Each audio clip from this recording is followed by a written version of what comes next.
The Six Nations is done and dusted. It's well done to France, who are the champions. That is such an unusual thing to happen in Wales. We all went into it with sort of PTSD. They wanted to go out and play and they wanted to beat someone, they wanted to stuff them. Henry Pollock. If he scores, you've got to say he's the dog's Pollocks. In Scotland, more possession, more territory, more metres made, lost. Compared to Mauvaka. If I'd done that, I'd get a prison sentence. There's a guy going, no, it's not possible, we cannot get the signals, the cameras are not working, I'm so sorry, I don't understand, I spilled the coffee on it. I'm sorry. Into the final moments, Alex Payne trying to keep this side going forward. Haskell takes it on now with just relentless chat, largely about himself. And there's Tyndall to add the finishing touch of glamour and World Cup winning stories. That is how you podcast. Hello Dream Team, welcome along to this week's episode of The Good, The Bad and The Rugby, proudly sponsored, as always, by Continental Tyres, our go-to for premium tyres. At Continental, safety, performance and grip are the name of the game, the complete opposite of this unpredictable show where we're never quite sure how the journey will unfold. So buckle up and enjoy the ride. The Six Nations is done and dusted. Talking of unpredictable journeys, it's well done to France, who are the champions. It's well done to England, who recorded their best finish in 5 years. Ireland also secured 4 wins. But how will they reflect on their campaign? Scotland still seem to lack the firepower for rugby's biggest occasions, despite flares of brilliance. Italy show flashes of brilliance themselves, but remain prone to self-destruction. Wales, where do they go from here? Before we get underway, if you don't already do so, please hit subscribe, turn on the notifications, and don't forget to drop your thoughts in the comments. I'm sure there is a lot of feedback to what has been a roller coaster of rugby's greatest championship this year. Give us a summation of the 2025 Men's Guinness Six Nations. How will we reflect on it? More tries than ever before. Is that a good thing? Are we looking at a pedigree of course, year? I think it. No. So I think it is a good thing, but do I think it was a pedigree year? No. Why I think that is, I don't think Ireland were as good as they could be. I know that people have raved about their destruction of Scotland and coming back and beating us, but I think that was held on individual performances. I think James Lowe sort of really held a lot of the Irish thing together, and then obviously pulling out before that French game, and Gibson Park. Let's put it on those two players were outstanding. But I didn't feel that as a team they played as well as they have done in the past. That's why I'd say I don't think we saw as much out of Caelan Doris as we normally do, Van der Fleer as we normally do. So that'd be one thing. And I also think Scotland were pretty poor by their standards. I thought they played way better on the weekend in terms of how threatening they looked and everything else. But I think the England game was masked by the loss, where they did play well in the first half. But so I don't think it's been a classic. I think what we have seen is classic French when they're at their best in the last sort of 2 weekends. And I think we've seen against Wales either. And of course first game. And I think England turned up and they played again with that they wanted to go out and play and they wanted to beat someone, they wanted to stuff them, and they were ruthless with that. We talked about Italy last week, and probably what they'd be disappointed about was they weren't ruthless. Second half they made all the subs and it didn't work out the same way, whereas this weekend they just carried up, they just kept on going and fully pummeled them. So not a pedigree year, but some brilliant moments in there. Yeah, it's sadness for me because France have finally taken our 2001 try scoring record off of us, but we'll let it slide. It's not a bad French team. That 01 team was pretty special as well. The context of Cardiff. Wales so abject that actually it's very hard to know. Is it a seminal moment for this England team? Is it a flash in the pan? Is it a blueprint of what they should be doing going forward? How do you contextualise that result? I just didn't see it coming. Firstly, I was doing a lunch with Alex Cuthbert and Gavin Henson, who, by the way, hasn't aged. Really? It's like he's been in a cryotherapy chamber. He probably has. But it's like it's Austin either, Powers has frozen himself. Have you ever seen a movie with Arnold Schwarzenegger where they've just got clones, and basically there's some American football player who gets tackled, he breaks his neck, and they just bring out the new clone. Yeah, get a new clone. It's like Gavin Henson's been cloned. He looks exactly the same, creosoted from head to foot. Bouffant lid, not a wrinkle in fucking sight, and very funny. So I did lunch with them, and honestly, I was really nervous about the England team going down. There just with no context other than it was playing in Cardiff. It was nervous. The trauma of years gone by. Well, trauma was years gone by. They basically thought that Wales were going to win. They said that England had no ability to play with any flair, that they were just going to kick the ball. All the kind of cliches, and everyone was agreeing and nodding, and questions from the audience. Why do England always kick and all this kind of stuff? So when we absolutely drilled them into the ground and played kind of an incredible game, it's hard for me to say that, I saw that coming. I don't think I did. Now, are they world beaters against that poor Welsh side? Probably not. Did everything click? Yeah. Did they look with flair? Did they get opportunities to blood new players? Yes. I think have some players through quite a tumultuous Six Nations come to the fore. Yeah, Will Stewart.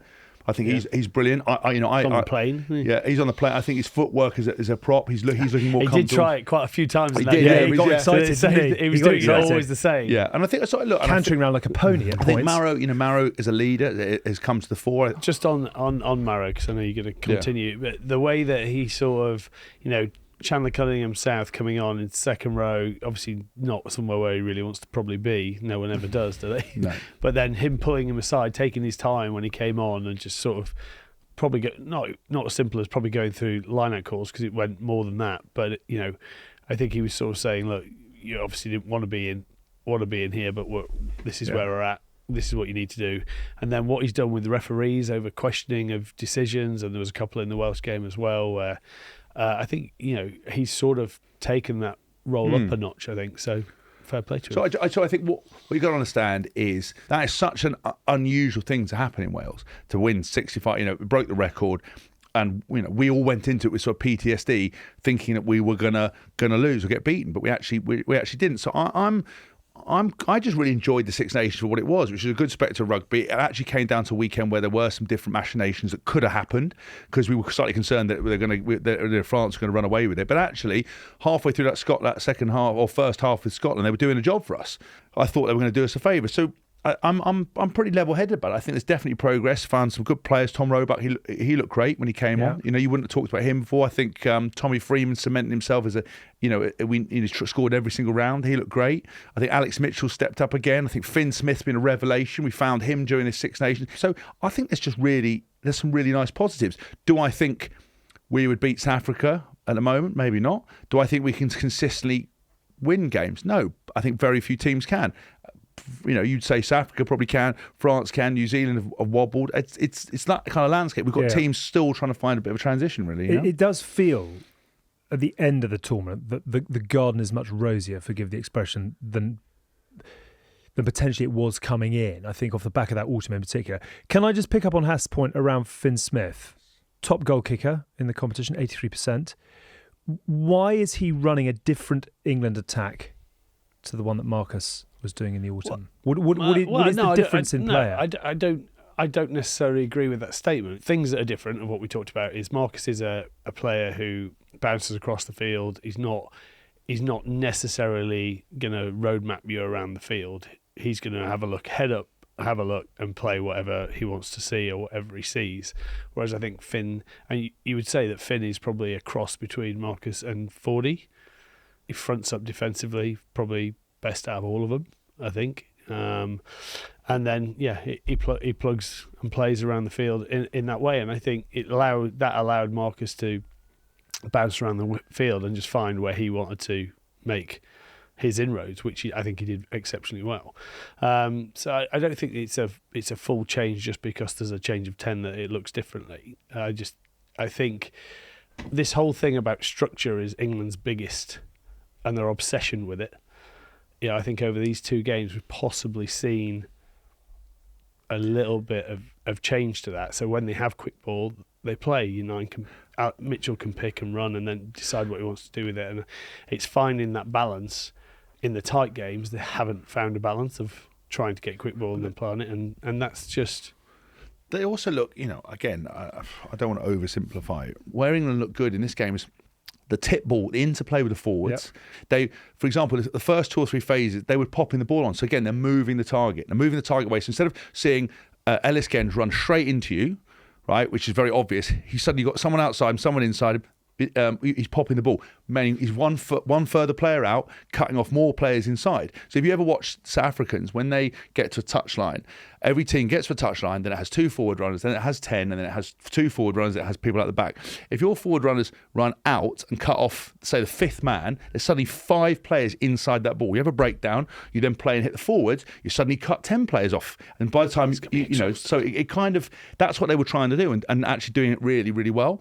And it then means you've got those final bits where George Ford comes on, and all he sees is space inside ball to Pollock, because people are making decisions. People are scrambling, going, fuck, I've got to get there. And then over chasing, i.e. running too far that way, thinking I've got to get to that hole. Remember, you've left a massive hole inside you. So, I think England looked good because they were against a team that was scrambling, that was under pressure, and they were getting over the gain line. When you meet fire with fire and you don't get over the gain line, and actually where England struggled in their tournament is when their defence was not stopping players getting over the gain line, which for me, against Scotland, the reason we beat them is there was that one phase where they hit them back 20 metres. So you're not getting over the gain line. Suddenly you're then looking for 9 and 10s to play, and then that's why you're invariably kicked. England always kick the ball because if they don't get over the gain line, they shit their pants. Go 1 phase, don't get anywhere. 2 phases, don't get anywhere. And then they look to 9 and 10 and go, make something happen. Then they box kick it and then they boot it. You notice when we don't kick it when we're over the gain line, but people don't talk about it. People think you're just kicking aimlessly. If you're not getting over the gain line, you're basically just losing yards. So why not kick it to contest or something else? So it's a different mindset. It's not that complicated, but people would rather make it out to be some sort of really difficult thing. You just got to get over the gain line. You've got to have many options at the line, and forwards have to be in motion. And this particular day, they did that and turned the team inside out. Just big deep breath. That was very good. On this one, and this is just one I found on a website of stats. And there isn't much between them. There's 290 metres for Wales, 390 metres for England. Defenders beaten 25 for Wales, 21 for England. Clean breaks 5 for Wales, 6 for England. Gain line carries, just to show our physicality, 47 for Wales, 70 for us. There's not offloads 5 and 6, but I know people what you perceive as an offload.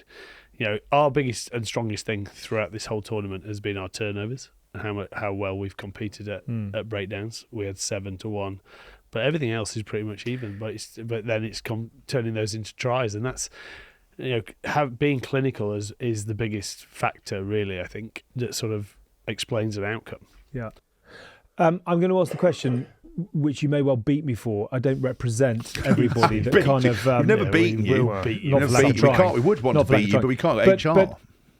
I'm thinking back to when Steve Borthwick took over in the aftermath of Eddie Jones, and I think I'm right in saying he said we're not very good at anything, and the scrum was really struggling. The defence, obviously, they've been through this period of blitz and then back to where it is now. The World Cup was a sort of damage limitation run to third place. I presume now off the back of second in the Six Nations, he now will take England into the 2027 World Cup. I mean, you tell me if I'm sort of making it up. He's secured his position. How much credit does he deserve? Just on that. With Steve, you have this ability they have shown where they can play good rugby. Now, last year, that ended up with them losing a lot in the last 20 minutes. But then so this year, he has shown now that you can play with intent. He can give them the freedom to do it. But there are games when it comes under pressure where you could say we revert back to type. Now, I would say to Steve, go down firing. That's how people want to watch it. We had that last year with the Ireland game where he sort of won those first 2 games where he was under pressure to win. And he sort of went, right, lads, just go out and enjoy yourselves. He's sort of done it, but the other way around this year. And then we've gone out and smashed the 2 teams that we really scraped through last year. Italy away, which was an awful game. Yeah. And so was the Welsh game. So hopefully it'll figure out that we actually enjoy playing it that way. I think the fans enjoy watching it better. He's still got to deliver that then as his DNA, where you get both and you get intent every time to go and beat someone, and you then put the details with it. I think the what Steve's undoing, I think potentially, because I think it's weird because you always get conflicting views.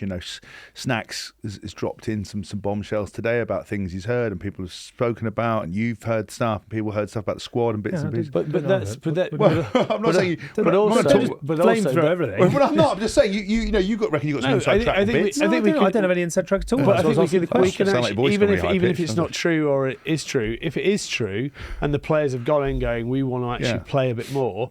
Now, whether that's come off the back of Chris. But at least I'm actually happy that the players have gone and had that conversation. Yeah. Because for a lot of the I times, imagine that's a fairly normal thing. It is, yeah, yeah. but also for a lot of time, people have made out that this is, he's Teddy, he's Eddie, he's Tall taller Eddie, and that dialogue isn't happening. So if they have had that and then it's delivered that performance, then at least the players are actually they're aware and they're having this conversation and he's listening. Yeah, so. It puts the squad in an even better place. Makes So, it Yeah, healthy what I meant by the inside stuff is we've heard lots of things about the camp and things and mood and whatever. I don't, honestly, you can never tell whether what's true or not. The only thing I think that Steve always needs to do is keep the coaching staff. There's a couple of bits that he probably needs to evolve because he had Felix Jones, he's gone. There's obviously to talk about there. Alid Waters, he's gone. Where are the replacements for that level of quality? Joe Lab, look, he's a good guy. I don't know, but I just think if you've got aspirations to win the World Cup, you need to go out and find the best. On that, I think, but by saying or internally saying that is how we're going to go, I think we've heard things in the past about Steve was worried about his job because he knows. Whereas He wore a big smile at full time. Yeah, if he has that too, if he knows he's in for that period of time, though, it will allow him to go and play rather than be worried about every game being his job. I do also think with the coaches, we need some consistency now. So we don't want to be losing players. So even though you're saying you want the quality and everything else, we have what we have. So you either stick with that, and we've got to, because that it does. I still believe it affects players having to. If you change defensive guy again, you're getting an interpretation on what you want to defend again, which then allows the players to then have to learn a new system or learn new nuances within a system. So we've talked that we wouldn't be picking any other players really. We agree that selection is probably right. So a few to come back actually as well. Yeah, Manny exactly. Fay were both so. So I said this. It's felt a little bit like this is you've done what the Southern Hemisphere usually do. You've ended up blooding a few and finding out they can play. Yeah. I think Tommy Roebuck comes in off a relatively small run-up and he plays unbelievably well. So suddenly you go, okay, we've got another guy we know we can rely on. Solid on the high ball, great under attacking kicks to compete. Strong physical finish. You've got him. Plus you've got Freeman who can step into 13 or be a 13 if you want him to be. You suddenly start going, well, actually, we've got a few options that we're quite happy with. And then it just comes around that balance around finding the right times to drop them in and blood them further whilst remembering, you still want to be winning and you want to get some sort of team ethos where you can, the you can build nuance of it all, of being a head exactly. coach. I want to talk Wales. Worth reminding our listeners and viewers that John Fox and Jamie Roberts both predicted Wales wins. And I think I might have called you Arrogant Michael for your 14-point England win prediction. I was obviously very, very modest, Michael. You were modest, Michael. At 40 points to 25, wasn't it? Let's come back to that because we're talking Tommy Freeman, we're talking Northampton. I really want to talk another Saint who obviously made the headlines over the weekend. But our Continental Tyres question of the week comes from a Telegraph reader by the name of James Garada. What are your thoughts on Northampton Saints taking over England's backline? George Furbank being another one of the players that is yet to come back. And the second part of the question, how good is Henry Pollock? Which one of that? Well, you do the backline first of all. Everything looked comfortable on Saturday, but it looked very comfortable. Mitchell, Finsmith, Dingwall, Freeman. I think it's if they're the best players at the time, then it's natural to do it. And obviously having that relationship already, we've talked numerous times about how good partnerships are, pairings are, because they just know each other and they know what's going on when they're getting the ball that they want. So look, it doesn't surprise me. Now, are there people who are going to then throw it in the mix? It's far easier to just introduce two into a backline that's really comfortable because, if it's Waboto who comes back in, or ultimately Furbank coming back at fullback makes it even easier. I think it's great. I was in the green room with Lol and Jiffy, and they both, and even Austin predicted England to lose. So really, I think everyone was so traumatized by last away games in Cardiff. But I stuck strong. I just felt that we had to win. We had to win, and we had to win well. And I thought all the nerves, and 93, 99, 2005, 7, 2015. There's a lot there to work through. Yeah. But when I saw the two team sheets, I thought there's just the heavyweight of that England selection. And Jiffy also. We got obviously talking about Henry Pollock, and I said he was my bolter for the. You did. You called it, Michael. Actually, you standing by it? Yeah, I'll still stick with that for the Lions. And then I said, if he scores, you've got to say he's the Dogs Pollocks. Oh, he did do it. And he came on and he went, I've heard he's the Pollocks. Yeah. Which was outstanding. He then, when he scored 2, thought again, well, actually, maybe he's not the Pollocks, he's the Dogs Pollocks. But he was like, we've just signed a new deal. Let's not, I want to be on that gravy train for a bit longer. So, yeah. Henry Pollock, this guy. Because if you are watching on with a love of English rugby over the last 20 years, there's a lot of James Haskell in Henry Pollock. Blonde, energetic, here for a good time. Do you know what? It's one of those things. He's got a bit more. Marrow said that he is like me, but I don't want to make it. Everyone's got their flaws. Everyone's got flaws. I don't want to make it. I don't want to make it about me because he's nothing to do with me. Well, you do. Everything about everything is about James My life's Haskell. already about me already. The reason I said that, so the reason I would quantify that is by when he came on, and obviously England were up by 20. I have not seen a player enter the field of play with that much excitement, belief, energy. I'm here living my best life. Yeah. Lots of, and that Cardiff Cauldron has done for a lot of players. Matthew Tate, you obviously made your debut there and your 50th cap there. He just looked like there was nowhere else on planet Earth he was meant to be at that moment. But I think... And I love the reaction of his teammates to him as well. They were all laughing. And I think you want to see a player relaxed, and one of the best things about him for me watching him play and when we interviewed him was he obviously backs himself, which is, I think, is a good thing, always. I think sport for me is crying out people with characters and having personality. He's clearly got that. He brings the energy in the England squad from what we've talked about. He obviously is a big competitor. I think every time you see him play, he's physical, he's tenacious. I am a bit reticent about going completely mental about kind of how good he. There are going to be some down days. That's what I mean, because again, I saw it with we saw it with Tom Rees. Remember Tom Rees when he came and played against Leicester for Wasps, scored those 2 tries. Everyone was apoplectic about how good he was. Stuart Barnes, full articles, and he was a great player. But it takes time to bed in. You're 40, 50 points up. You're coming on against Wales. They're tired. They're all over the place. He's an explosive player. He finds 2 tries pretty easy. 2 good finishes. The outside George Ford's pass and the outside bounces was incredible to read that. So I think he's a very good player. I think I'm excited to see where he goes. I'm glad he got the opportunity because I would have brought him in slightly earlier as well because I think he deserves to be doing that. And I'm very excited to see how he goes. But again, I think this England squad needs characters like that. I want to read out the quote from Tommy Freeman, who was asked about Pollock's impact. He said, he is unbelievable. I don't want to big him up too much, but he brings some sort of energy, the like of which you've not seen before in a 20-year-old. I remember my first game, I was shaking in the corner, all nervous, but this guy, nothing phases him. I remember last night as well, he was in my room telling me he was going to get his first try on the wing. Manifestation. We were talking about manifestation the other day. It's guaranteed from Hask. Give me another player who has had this much kind of buzz and hype. It's hard to think of anybody who has worn as big a smile and looked as comfortable. I just think it's because he was under 20s player probably of the year. He's got blonde shocker hair, wears a hairband. He's definitely a quality player, right? You see him what he's doing for Northampton. I love his. He plays with just a real point of difference, which is that energy, actually physicality, because he's not the biggest guy, but he sort of goes above pushes above his weight. He's got that speed, that dynamism, loves a little turnover. I think he brings energy, and I think he's a different addition to the back row. For that game, worked particularly well because Ben Earl, was great, and you had those 2 fetchers. Pollock brings a different dynamic again when you bring him onto the back row. There aren't many players like him. Could he be another hybrid player? And we'll talk Ben Earl hybrid player in a moment. Yeah. Could you play Pollock at?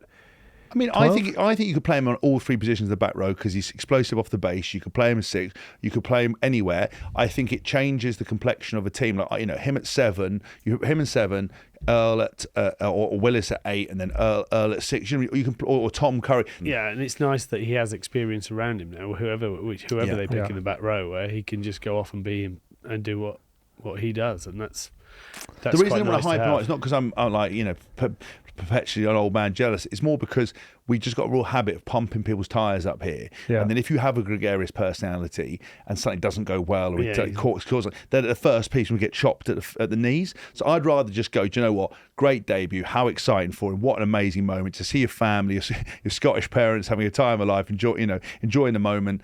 celebrating it. You know that he's a key component to that team. You know every team needs an energy bringer because there are lots of people who are quiet and unassuming, so you need that. I'm just really excited to see what happens next. I hope he kicks on. Hope he stays fit. I hope he keeps starting for Northampton and gets another opportunity in the whatever it is. What's next? Hask letting air out of the tyres on the hype. No, it's not that. We don't want him to. We never have to let air out the tyres with the Continental Tyres. No, we've done that. They're award winning. I don't know if you know. Yeah. But then you've got to ask him just to play devil's advocate. He said he was a bolter. Would you pick him over Jack Willis, head on head at the moment, the way he's playing? So I wouldn't, because I think Jack Willis is where he was, but not as dynamic and not the same personality. Because I love Jack Willis. He's an energy bringer, but he's not what you'd call the life and soul of the party. He's a different kind of energy. He's the celebration, the cheer, leading from. But Pollock's obviously got real personality to him. Yeah. But Willis Pollock still hasn't. It's just tested himself against a Wales side, 40 points on, scored try. Willis was probably wasn't as physical as he should have been for England. Yeah. Has gone to Toulouse, come back now, been absolutely dealing with people. He's now seasoned, more weathered, more kind of miles on the clock. You would put him in to go to a Lions tour over him, but if you know what I mean, I just think that's what I would think. And then Pollock's probably it's a bit too early, but then hopefully Pollock will then play next 10 games internationally. Can we bookmark this as a rare moment of James Haskell's sort of middle of the road, keeping calm? It's because he's been burnt by himself, isn't he? I haven't burnt myself, yeah. He's thinking about the therapy costs. But I was never hyped up, actually, unfortunately. I always divided opinion from the start. They were like, have you heard of this guy? It's more personality than ability. But sport is entertainment. I had all the chat and none of the ability. Thank you, James. That's reader James for our Continental Tyres question of the week. I want to quickly get back to Wales. I'm not quite sure what question I can ask or what answer you can give that hasn't already been asked or answered over the last. We've had quite a lot of time to talk about them. 17th Test defeat on the bounce, record home defeat in the professional era. Oh, well, that is a record for a Tier 1 nation in the professional era. They've got rid of Gatland halfway through. There are problems at the top, the middle and the bottom. Although well done Wales under 20s, we should say that, because they beat England at the Arms Park. Perhaps a glimmer of hope. Where on earth do Wales go from here? Look, I think the problems haven't changed from 5 years ago. I think, the question marks are, well, first and foremost, they've got to find a coaching staff. Who wants to come in and take on that? Someone asked me today, where do they start? They've got to get a coaching staff. They've got to fix a fundamental problem of their connection with their clubs under the regions. They've got to figure out whether they're going to go down to 2 regions or whatever they're talking about. They've obviously still got an unbelievably loyal fan base in terms of who go to the Principality. They've sort of lost that connection with the Welsh Premiership where, and how do they keep turning their players over? I think they have to get rid of this Welsh ruling where they have to play in Wales. Yeah, 100%. 100%. We've seen the benefit of them just bringing people in from the Premiership. Yes, it didn't show up on the weekend, but in the first 2 games that they played, especially Ireland, you saw an immediate benefit. They should be encouraging all their best players to actually go get paid by someone else, because it'll drop all their costs, which they can't afford. And then they've got to spend a bit of time finding the way that they can get the player pool underneath them to grow and come up through that Premiership, and then be shown on the region. How they do it, I'm not in the weeds of that, and hopefully I never will be. Okay. Good luck to Wales. And actually, I think probably every rugby fan would agree. We want to see a Welsh thing. I actually spoke to some of the lads. So obviously Gatland's taken all the heat. Some of the Welsh guys. Oh, okay. And what was interesting was apparently, controversial, but old Rob Howley was potentially more of the issue than old Gats.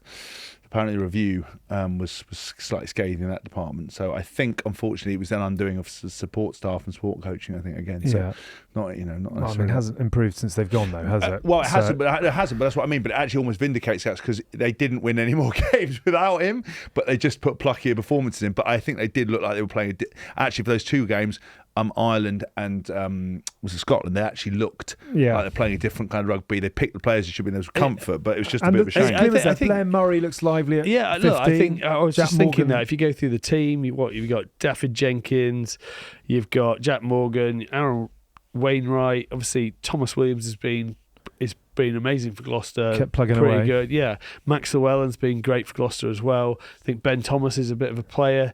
So and Dowie then Lake. and then form. you fire in that back three, which I think is very lively, and then you've got Rio Dyer who's not in that. So I think it's not all doom and gloom. They've just got to find an identity at the moment. I think that's what they're lacking. What have they got in the summer? They got Japan, haven't they? Have they got 3 games yeah, against two, Japan? they got two against Japan. Which I think they're ranked 10th. I think Japan's ranked 11th. So if they can go and stuff them, if they lose to them, however, it could be another story. Okay. France, deserving winners?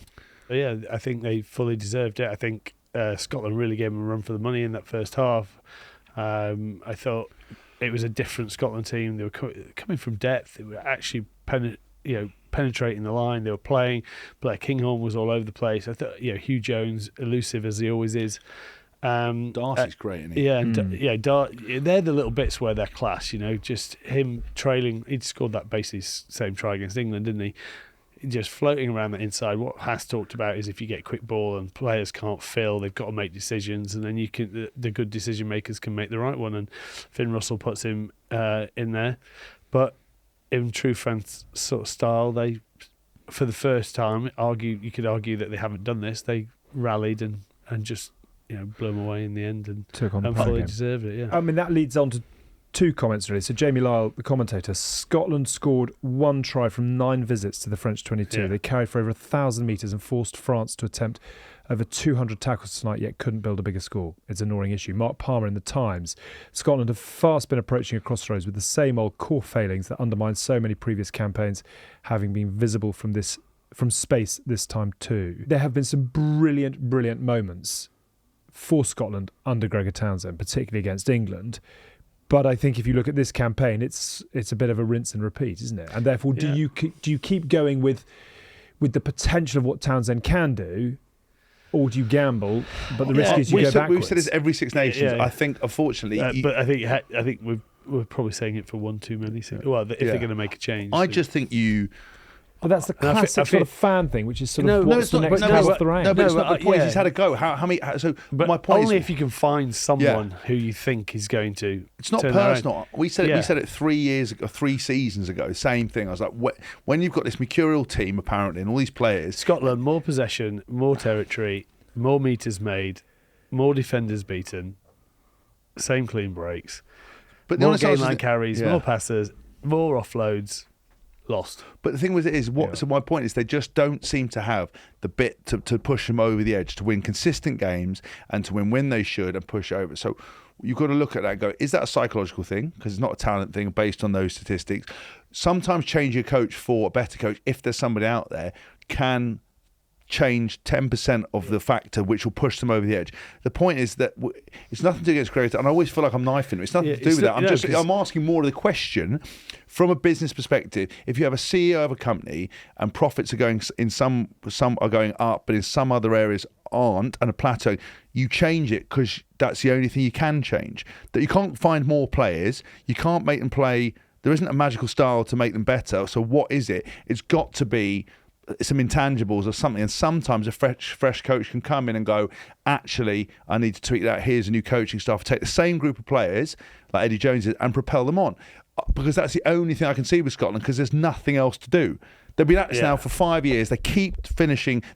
We laugh about it every year. Win the first game, they're going to win the Six Nations. Last year they won 3 games and still fucking lost it. It's always their year. So my point is, where psychologically, from a business perspective, where do you call it? Definitely that conversation about what or you sit down with Greg and go, what are you going to do differently? Yeah. So even if you're not going to change Gregor, you would say, is there an argument to change someone at him to do an overhaul of his coaching group? Yes, exactly. And then go, because something has to change. Yeah. And if we've said this for about 5 years, that you keep talking about a Scotland team of a generation, and I don't think it's not a slight at Gregor, but at the moment it's just staying the same.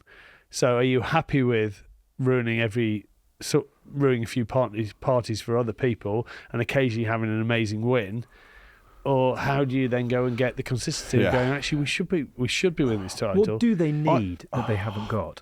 Can they match South Africa maybe a stupid question. South Africa, France, possibly England on Saturday for that pure physicality. I don't think they can, if I'm honest. Not without. I think the biggest thing that they missed in this one, and I thought Jordan actually went pretty well, but I don't think he fills the role of Sione Tuipulotu. Yeah, I think he is quite iconic for them in terms of sort of setting that physicality for them. And he was sorely missed. The performances just weren't what we expect from Scotland. Now, whether that's because he gives Finn Russell such confidence of having him as a bailout or whatever it is outside him and a defensive sort of leader around it. But some of the rugby they played at Stade de France. I mean, Ben White was absolutely it was so phenomenal much better in terms of speed of service. It was service. so much better. But then why wasn't that the norm throughout? But also, they didn't get the rewards for all the fizz that they put on the paddock. Yeah, but that comes down to being clinical, which we talked about at the start of the show. I mean, that is the difference in Test match rugby at the moment: is who takes their opportunities. And if you get that many visits, you've got to take 50% of them now if you want to win a game. Yeah, and that they didn't. And but again, it's the shift in that. If you compare that game to the Ireland game, there's two different teams, and that's how do you change that narrative of being? Yeah, I see. You playing at probably 50% against Ireland and getting smoked, to then playing up at 80-90% and for a majority of the game living with arguably the best team in the world. That's where they've got to go. You can't have. I always say and Hask could probably back me up on this. There's been loads of players out there who play in the Premiership who can play at 95% and are sometimes unplayable. But you stick them on an international scene and they play at 60%, or they can have that much drop in their game. But you need people who can play at 85% and above every game. And at the moment, that's what they're. I don't think it's their players necessarily, it's their team performance together has that bigger drop rate in it. And how do they shrink that up? Whether it's a psychologist, whether it's a sort of change in a training outlet, the structure, what they're doing during the week, or I don't know what it is. And that's probably why me and Hask are saying, well, they need to change something. Now, whether that's Gregor or whether that's Gregor making changes internally and going, right, I need to strip it out and restart it, because even if he goes, I would imagine it's going to get stripped out anyway. So he'll at least have control of it, and if he does a good job and they get that win, it was worthwhile doing. If it doesn't, he probably gets binned anyway. So it's a tough one, because I think he's been great for Scotland, Gregor Townend, but something's got to change. I want to just read one quote, given you're talking about Gregor, which relates to the Payno Mauvaka yellow. I think Jim Hamilton said the red that should have been. If I'd done that, I'd get a prison sentence. When I played, imagine I did that. Yeah. I mean, Gregor's quote was, the decision not to raise it to a red card was because they said it was not excessive force, but I'm not sure that's really a criteria for a non-tackle incident. It clearly wasn't a tackle, it was after the whistle. So if there was head contact and that was intentional, it shouldn't have anything to do with the force that was involved. It was a flying headbutt. I think it's fairly a conclusive statement. I agree 100% with that. I only ask that, and this is not sort of sour grapes as an Englishman. I think but we've had so many red card incidents that we have talked about over the last 3, 4, 5 years, and a lot of those, and it's not recent, but it was. There were a lot of red cards given for incidents where the intention was negligible, but the outcome was not good. This had great intention, but the outcome wasn't what the guy intended. So it's sort of, as a layman, I don't quite understand how they've got to. Yeah, I agree. I mean, on the look of it, it's just a red card for being stupid. It's just a loss of control. But my question is, I've only seen 2 angles on it, and I haven't seen any more. And I can't see on either of those angles that it actually hits his head. No. So that is my only. But again, is that no? the criteria? So hang on, you have to separate the two things that you're talking about. So that, in my eyes, was the only reason that it hasn't been upgraded, because I can't. But now, if they've got other angles that we haven't seen, then, or if someone's seen another angle, then sorry, but that's the only reason I can see it. Now, to your point, I would say the whistle's gone, and he's intentionally got up. I think he's mistaken who's pushed him over or who's landed on him or whatever. Ramos pushed White over Mauvaka, him, and Mauvaka's just seen the fall. Yeah. And he could have been quite easily a 20-minute red card just for reacting, because he just didn't need to do it anyway. And if you go back to the last time where they were on for a Grand Slam and Awas, I think it was, got sent off for punching Jamie Ritchie. For no real reason. We had Antomac sent off against Wales. It was in round 1. Yeah, and again for just a niggle that he's lost his head to. So still something they've got to be aware of. And I think they possibly, you would say, they got away with one there. I will still say I haven't seen them make contact with the head, which would make it a yellow for me. But because the people have been so adamant about it, I assume there must be another angle out there. If anyone has it, please send it to me. But I then throw it back to the England game with the reserve prop going after Pollock. It was like, there's no difference. Yeah. But that got nothing. Yeah. Okay. It was just an interesting talking point. But in a world where I know what you're saying, in a world where a red card used to have malice and intent, hair trigger decisions, that had malice and intent because it was post the whistle, I believe, and it had intent. Whereas now you get a red card for no intent, but just because you're in the wrong place at the right time. Yeah. At the wrong time. No one, I think, is questioning France's deserving of the title. And I still think they would have got it done, even if it were a 20-minute red card. Yeah, I think it would have done. Well, actually, do you know what someone did say as well? I won't say who it was, but they said it's interesting when the home nations have the coverage. They can manage the coverage like South Africa when in the Lions tour can manipulate what angles the bloke sees. Are you implying that I am implying independent television I am directors? allegedly implying, what's covering your lawyers, that there is I think there's a lot of evidence to back that up. I would say there is a form of corruption where they're only providing people certain angles, and the home nations, because you can't have independent broadcasters managing what the people see. Well, you absolutely can. You absolutely can, but this is rugby. We can barely organise anything. But on a thing like that, if there was an angle showing him not hitting the head or hitting the head, that should be the one that the referee sees. Yeah, on the but that's screen. what I mean. They're not letting him see it. There's a guy going, no, it's not possible. We cannot get the signals. The cameras are not working. I'm so sorry. I don't understand. I spilled the coffee on it. Someone has put cigarette ash in it. I'm sorry. I don't understand. You can Inspector Clouseau. Steak free just fallen on the camera. I was pissing by the window. I don't understand. I spilled some cognac. Some red wine has gone on the laptop. I can't work it. What was the policeman called in hello? He's got very that guy. I was pissing back. No, he can't do it. The Madonna with the big boobies. So that's why. I want to fork on the table. Not one, but two. But that's what they do. So I'm basically alleging that there's some corruption going on. Right. But also, I just want to say, like, whatever it is, I always think about what would happen if I did a flying headbutt on somebody, even attempted. You made your bed, kiddo. I didn't make my bed, and it's not about Mauvaka because he's a fantastic player. I never met him. It's not a personal attack. It's just more of the fact that how does rugby category still balls these things up? Like how do you still fuck that up? In question marks. I don't mind if you let him off because he didn't hit him, but it's just the inconsistency thing. No, I think rugby needs a bit of. We have far too much handbags and not enough. Yeah, kind of high rev activity. I was watching. We've talked about it on the show, but you go back to that Canada versus America NHL hockey game where they had 9 fights and they just let the gloves go off. I'm all for that. If two people have a problem and everyone back away, first one to get the other guy on the floor. I'm not sure Mauvaka Ben White would have been a very fair fight. That's true. That might not have gone the full 9 rounds. Then pick your battle smarter. Filled in, isn't it? Like if you said, I said to Bodie today, don't sit on that chair. You're going to fall. Don't sit on the chair. She fell off. You rang me, got very firm with your daughter, and then hung up. I just basically got dialed in for a parental lecture. Because she's in the back of a taxi, you've got to sit down. She's just trying to climb all over the place. And yesterday she broke in the taxi. Where does she get it from? And she fell on the floor. Where does she get it from? I don't know. My ex-wife. She makes the same mistake over and over again. Yeah, is that what we're saying? I don't actually make the same mistake. No, you don't. I just make lots of mistakes. Right. They're never the same one. Never the same one. They're never the same one. Yeah, when I say that, they're never the same one. There's a lot of them, but it's never the same. Any more on France? Biel Barry, special player. Congratulations to him. Yeah, best player in the world right now.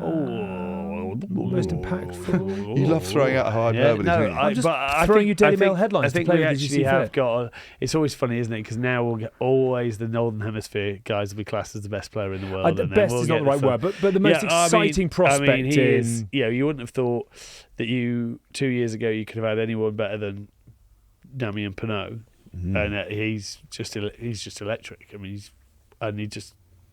he looks so innocent. I mean, at 8 the same tries time. in 5 games is Pretty special. Yeah. Beyond We've got to Barry. give Freeman then a shout out. First person to score in 24 years, of trying every single match. and then of the Bjorn weekend. Berry did it 2 hours later. But buses, 18s, buses. But you've got to give a shout out to Tommy Freeman yeah, as well. of course you do. It was memorable for 35 minutes. And then, I think he is unbelievably good. And you love watching him. And so, fair play to him. Ireland. Yes. A sea of green in Rome. I think they had 30,000 out for the game in Italy. And why not? Where are Ireland at the end of the Six Nations relative to the chat about a three-peat coming into it?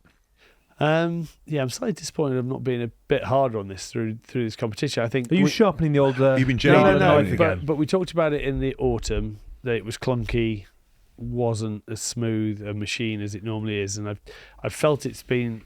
I think, as I said earlier, I felt it's been that way through this Six Nations, but individual performances have stood up and made it look better than what it is. And I thought it was really clunky on the weekend. It just wasn't the smooth machine that we're used to. Okay, if you take the loss to New Zealand, where they didn't fire the shots on the night at home that they thought they were going to, that felt like a bit of a crack, whereas the France result felt like a big old hole below the waterline.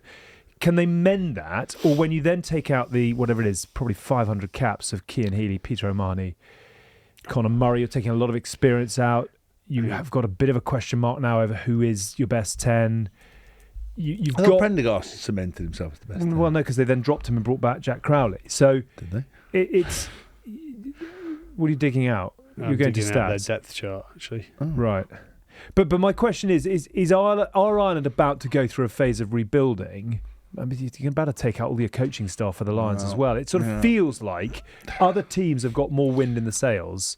So just looking at this, a lot of their players now are all sat between the 26 to 33 plus age group. So how many are over 30?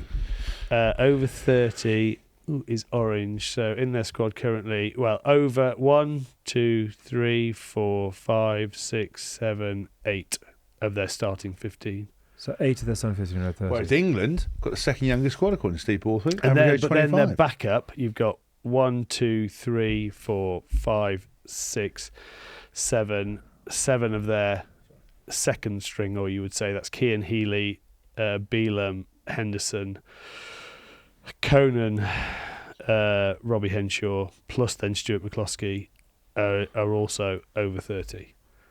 So your future coming in, who I've put as green, which are under 25, Joe McCarthy, Jack Crowley, Craig Casey, Postlethwaite, Jamie Osborne. Postlethwaite.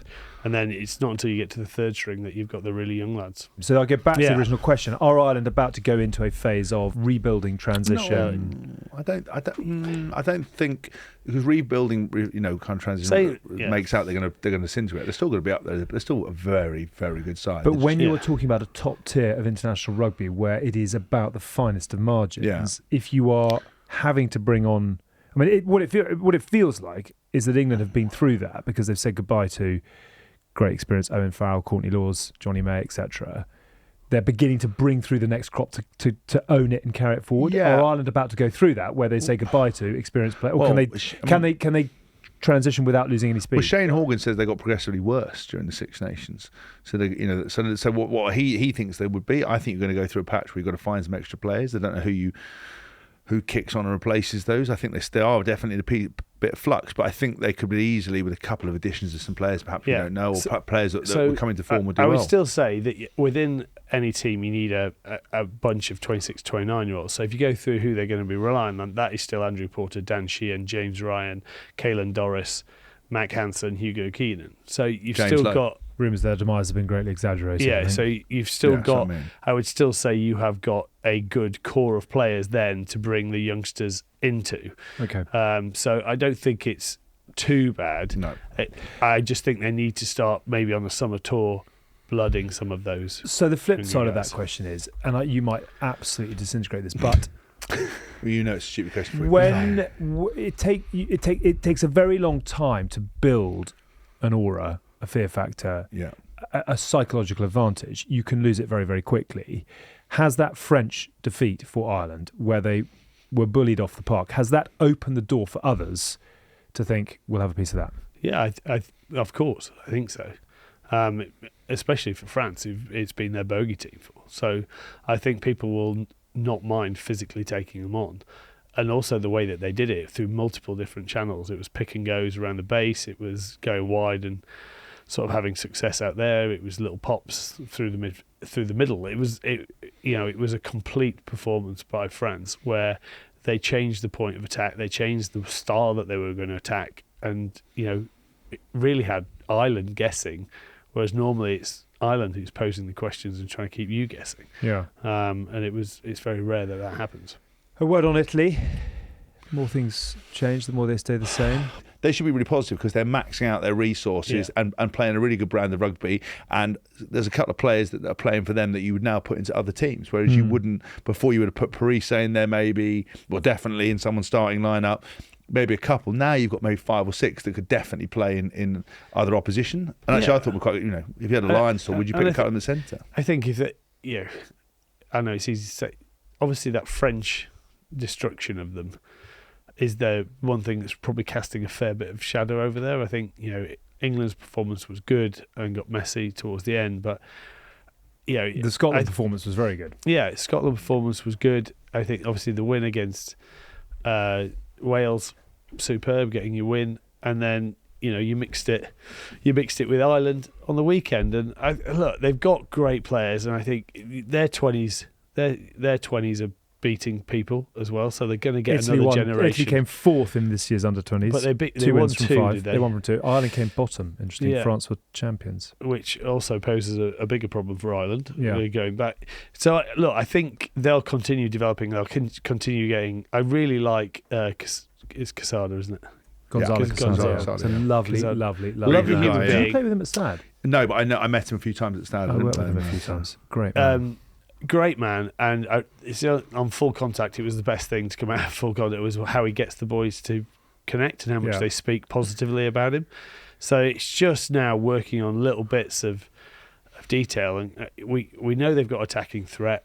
So and they are getting better. It might look because they've only won 1, but they haven't. You take that out of context, considering how many years they finished bottom for. Winning 1 each year is a massive improvement for them. And then mixing it with the others. So, look, I think, they'll keep pushing on. I think they'll keep getting better. I think you'll keep getting new players that come in. People will always say that Brex and Menoncelli could be the best partnership we've got in the Six Nations. It'd be interesting to see them in a different team to prove that. I think Ruza's great in the second row. Fichetti's great. Vincent's good. The back row. Rapid. I mean, we talked about. That try that he scored. He's gassed. He gassed everyone. I thought he was a centre. Yeah, and then you know what Capuzzo can do, Monteaone. I think they're going to get better and better, and I think we've just got to celebrate the fact that they're winning games in the Six Nations. They're turning up and they're making games entertaining to watch. Yeah. And let's just try and support them and get them better. Coulda, woulda, shoulda for Italy. Good win over Wales, but what a result it would have been if they had turned over Ireland. Discipline doing for them. And I think we're touching on it, but for Ireland, there's a big old test for Andy Farrell when he gets back from all things Lions duty. On that note, rumours abound. Simon Easterby is believed to be joining up with the Lions coaching staff. Johnny Sexton rumoured too. Ooh. Johnny Sexton coaching Head of people, Finn Russell. How would Johnny Sexton coaching Finn Russell go? He's head of people for a glass company. Yeah, he has also played 120 hasn't times coached, for has he? Ireland, and Yeah, no, he yeah. hasn't coached, but he has. I don't think they would. So I want think it's, when we get back to our, that's not a slight, by the way. Yeah. what does he know about But rugby? yeah, he but- works for a glass But factory. if he's not, I don't mind if he's there as a mentor type role. I think that'd be I sweet. doubt he'll go. I think that's utter nonsense. No, because I just reminded me when we interviewed and spoke to him, he's like, he doesn't want anything to do with coaching. And he works in the glass factory. He doesn't care. So who's made that? The calling has come back. Who's made that up? That's someone's just made that up. Okay. Johnny Sexton will absolutely not be involved in the Lions. How much are you going to put on it? 20 quid. All right. With each one of our listeners. So you can do the Austin Healy. I'm getting each one of you a pound. Going through divorce right now, so that is a lot of money right now. So no, that is a lot of money. Okay. I think, funnily enough, that point about Sexton, though, I think, I'm going to throw it out there, I think the next hybrid is that you have player coaches.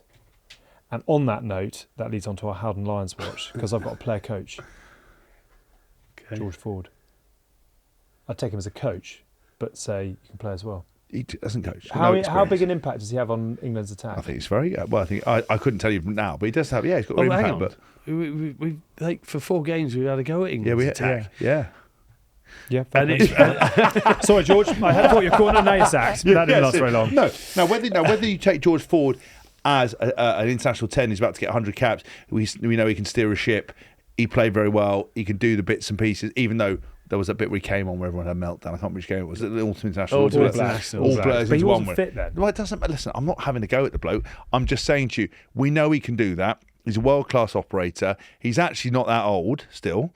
And he's a good player. Would you take him as an older head? Because we talked about on the show that you weren't here for that. Owen Farrell, if he'd been playing really well, you would take him because he's been there, done it, got experience, and he represents a nice juxtaposition to the a Marcus Smith and a Finn Russell, different player.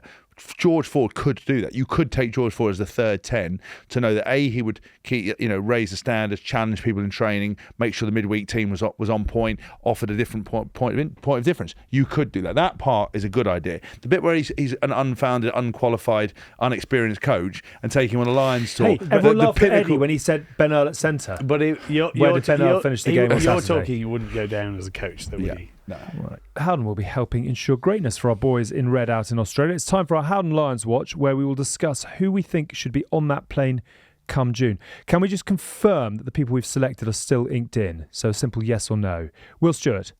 Yes. Maritoje? Yes. Jack Morgan?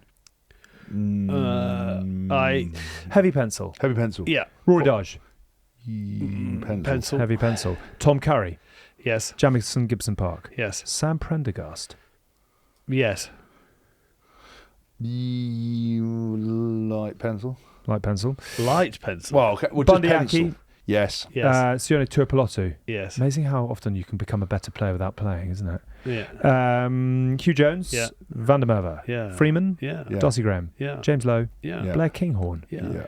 So a couple in there that maybe need a big finish to the season. Would you like to add anyone to that group from this week's action? Michael, to fire first. I think Hugo Keenan made a statement this weekend. He's been quiet. James Lowe's taken probably, and Gibson Park taken most of the headlines. So I think he put in a performance. Dan Sheehan is a shoo-in, I think, for a starting berth. If you look at other hookers that are in the mix, I think Cowan Dickey or Theo Dan could go. I think Theo Dan's still got a role to play somewhere. I don't know, Can we just have a quick nod of appreciation for that tap? Yeah, it's great, wasn't it? I mean, thanks. But that is how he. I also do worry about Cowan Dickey, and this is not me. How he tackles around the ruck. Yeah, he's still diving at. He's really the sickle. The sickle, yeah. Just chop your leg straight out. I worry about his. It's like looks like he's got no arms at times because he hits you he so low. 1.5 arms. He might do, yeah. But that was give a shout out. That was full the stretch. Greatest tap tackle of all time. That is the full dictionary definition of a last ditch tap tackle. Well, Joe Worsley against. Where did he was against Australia? Did France. No, he did France in the World Cup semi-final in 07. Yes. On Vincent Clerc, I think it was. Yeah, that was pretty good. Near him is that was impressive. Quite good. Good knowledge, Hask. Yeah, I think they'll actually take. Detail, but... you would. I think Theo Dan and Cowan Dickey would be competing for that sort of that role. But then you've got. We're looking for people to be inked in. Oh, Inkton. Come on. But Dan Sheehan's definitely Dan Sheehan's Inkton. I will say they will take Jamie George as, again, a part-time coach. Perfect. There you are, you see.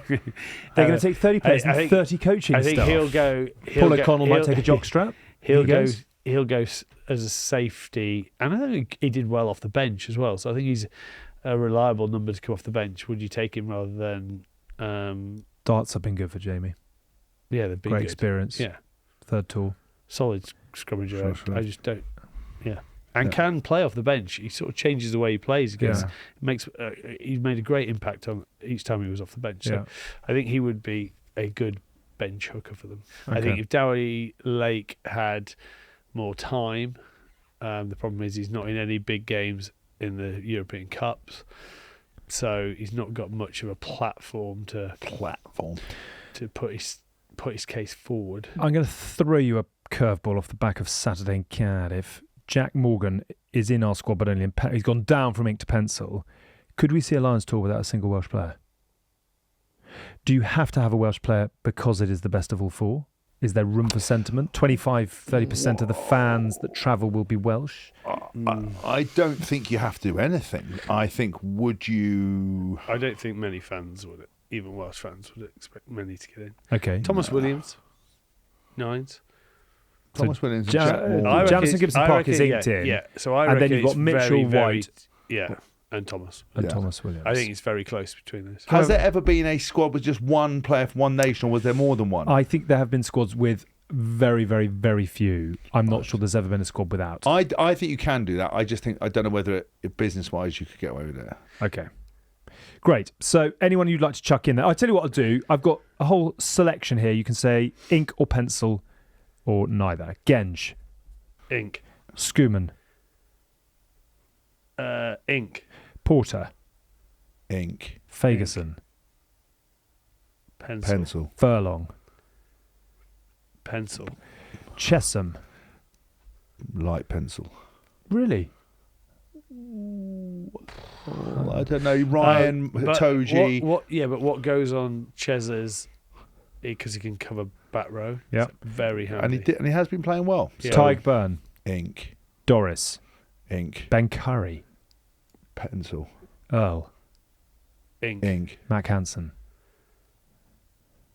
Pencil. What a work of art that was. Lots of shading and inking. Reminiscent of Tony Hart. So I you've gone- actually could argue. I know he will be inked, but you could argue that Doris could be a pencil Okay. on performances this year. But he'll carry Pedigree. as he should do. But that's the beauty of it. They're the headaches for someone else who's far more handsome and far more northern. Can we call it right now? There are going to be some unbelievably good players who don't get the initial selection for this year's Lions Tour. Yeah. It's brutal. Can we just ink in a fly half? Because we haven't actually got one of those. We've got Sam Prendergast, who's gone from ink to pencil, and I've thrown in George Ford as player coach, bringing a new dimension to the game of Rugby Football Union. Currently, right Inked now, in. inked in is Finn Russell, and I think now Finn Smith. Okay. Inked in. Inked in. Prendergast in pencil. Would you take two with Smith? Or do you want 3 10s out there? Yeah, I'd take 2 with Smith. Really? So personally. Prendergast with work to do. Lots of inking, lots of pencil, lots of watercolours, a few oil-based paints. Some clays. And the... Any whittling? Because you get a No, I chance. will whittle a Lions squad for you a bit later on, but that means I think we're going to ink in Genge, Schumann, Porter, Sheehan, George, Chesham, Byrne, Doris, Earl, Finn Smith, Finn Russell, Keenan. Basically, we're just throwing out names. And at this point, I think it's all slightly unravelling, but lots of good players, some good will miss out. Just to throw Complicate some matters further? stats and facts in. Yeah, in 1908 there was no Scottish representation. Wow, so it's been done before. So there it you can be are. done again. Right. And It does say notably in 1908. But notably. it says there, yes, there have been instances where one of 4 unions, British, Scotland, Ireland and Wales, has had no representation in the British and Irish Lions. And it says notably 1908. I don't know what happened in 1908. Scotland didn't tour the Great Lions. War. Whether it's ensuring your local rugby club, the important things at home, or safeguarding your business from cybersecurity to climate risk and everything in between, when Howden has you covered, you can achieve great things. And you can now have your say on who has stepped up to make the hashtag Lions 2025 squad. Pick 3 crucial team selections: captain, first pick and wildcard, for a chance to be at the first 2 tests in Australia, courtesy of Howden. Make your picks by following the links in the episode description boxes. And on one final note, another thing Howden offer is cyber insurance on tour. There must be plenty of vital information kept on your laptops. I'm sure to do with game plans and opposition analysis, Michael. What would you be most worried about getting hacked for? Keep it clean, please. Look, life still continues when you're on tour. So you got to pay the bills. Payments would obviously be something good. you would want to do. Good answer. Protect. We got there eventually, James. Say nothing more, thank you. Yeah. Can we have a very quick word on 3-4 other little lines from the game of rugby unit? Newcastle. Falcons not united. Congratulations to Anton Deck, Sam Fender, Alan Shearer for 73 years of hurt being finally ended at Wembley. The hurt goes on for Newcastle Falcons, who are set to receive a loan from rival Premiership clubs and CVCs so they can meet financial criteria to stay in the league next season.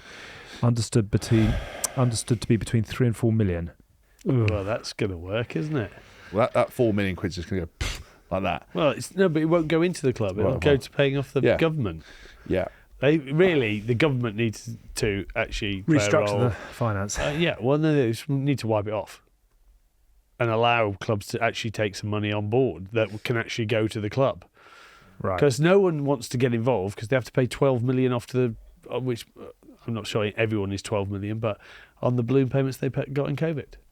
So you're ultimately messing with the whole sport by. What is the on those total similar lines. debt due to the government? It's got to be 100 million plus. Right. So where do you go from Thank that? God we're all rolling in cash, and therefore just writing that off isn't going to be a problem for everybody and anybody. That's quite depressing. Why are they stepping in to save Newcastle when they didn't do the same for London Irish, Worcester, because they own the and league, Wasps? so they know how fucked the league is. If they don't have 10 clubs, is the only reason. It's protecting their investment by doubling down. Right. That'll work. I bet you there's some sort of ratchet in the television deal as well, that if you start sort of going below 10, it's... But this is all like the fundamental word. Like, I don't know whether we've done this on the pod, but that Silver Lake deal into the All Blacks, they valued the All Blacks at 3.5 billion New Zealand dollars. How have they possibly done that when they lose money every year? Right. Wow. I don't quite understand it. Okay. In better news, Premiership Rugby's back this weekend. Round 11 was back in January, so well done if you've kept the pulse alive. Saints 8th against Leicester in 4th, Newcastle 10th against Sale in 7th, Saracens 5th, Quins in 6th, Bears in 2nd, Chiefs in 9th, and Bath, top of the table, take on Gloucester in 3rd. Bath have won a cup. Yes, they have. First time in what? 17 years? 17 years. 7 million years. The Blue, Black and White Army down at Sandy Park are the Premiership Cup winners, I think it is. Well done, Yes. Tom Dunn and his team. The start of something bigger to come.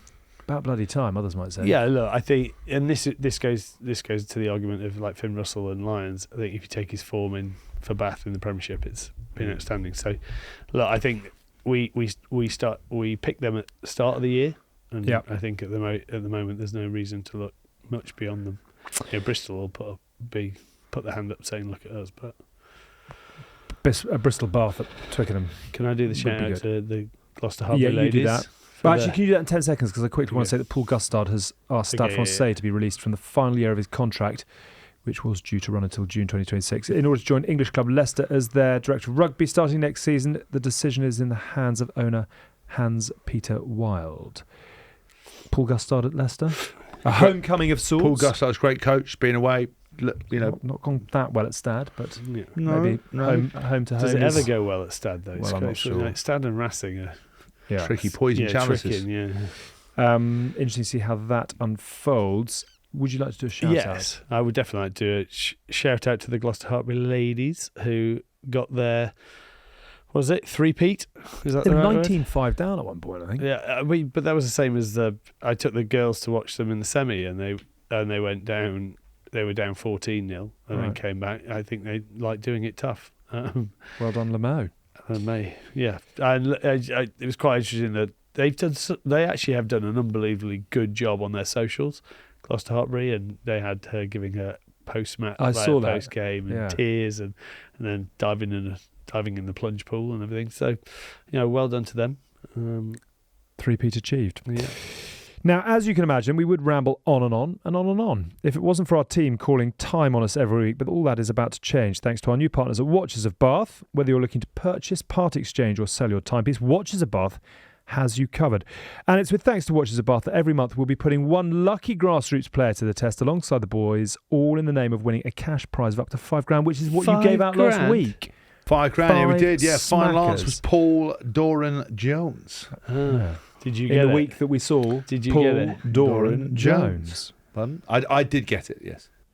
Helping to take their club to the next level, £5,000, or have the social of the decade. The contestant and their glamorous assistant, chosen out of either Hask or Tins, will need to identify up to 6 mystery rugby players based only on the clubs that they've represented in their career.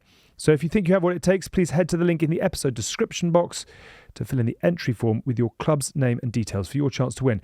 I'm just going to say that again, because if you're just listening and you're not really concentrating, go and fill in the link to have the chance to win £5,000 for your rugby club. How much would £5,000 Takes 10 seconds. change a club? Please get your entry in by midnight on the evening of Saturday, March the 30th to be in the next draw.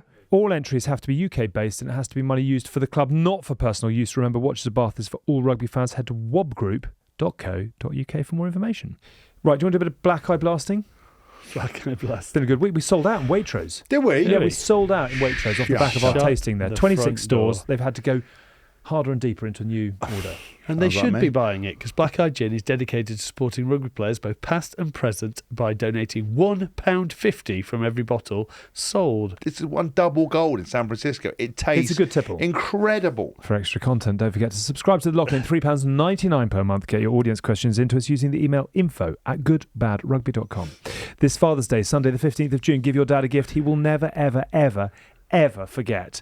And I'm not just talking about Black Eye, because on Sunday of Father's Day, Good Bad Rugby Live is happening at Hampton Court Festival. Get your tickets now at hamptoncourtpalacefestival.com. Does anyone want to do the Spotify read, or should I'll I keep do it going? for you. Yeah, you do it. And a reminder that you can now watch the full podcast on Spotify as well as on YouTube. Don't forget to subscribe, leave us a review, and follow us on social media for the latest rugby updates. Do you want to say goodbye, or should I do it? No, goodbye, everyone. Okay. This was a Folding Pocket production. Tom Edwards allegedly produced it. Pretty certain we could have done it with AI or anybody. We found the car park. Particularly that bloke was rummaging around in the skip outside the front. We could have got as a better producer. But that was, yeah, he did something, printed out the briefs. Yeah, and a quick final note to Continental Tyres. Yeah, sorry, let me just get the brief up quickly. I was looking at... And thank you as always to our fabulous sponsors, whether on the rugby field or the road. Safety always comes first. And also, unlike this show, Continental Tyres are award-winning. Yes. So thank you to them for backing us, as always. Hask, thank you. Tins, thank you. Can I go for a wee now? Onwards and upwards. Have a very good week. Speak to you soon. Bye for now. So desperate for a pitch. Right, bye all. You've been listening to The Good, Yay, The Bad, and The Rugby, Oof, with Alex Payne, James Haskell, and Mike Tyndall. Thanks for listening.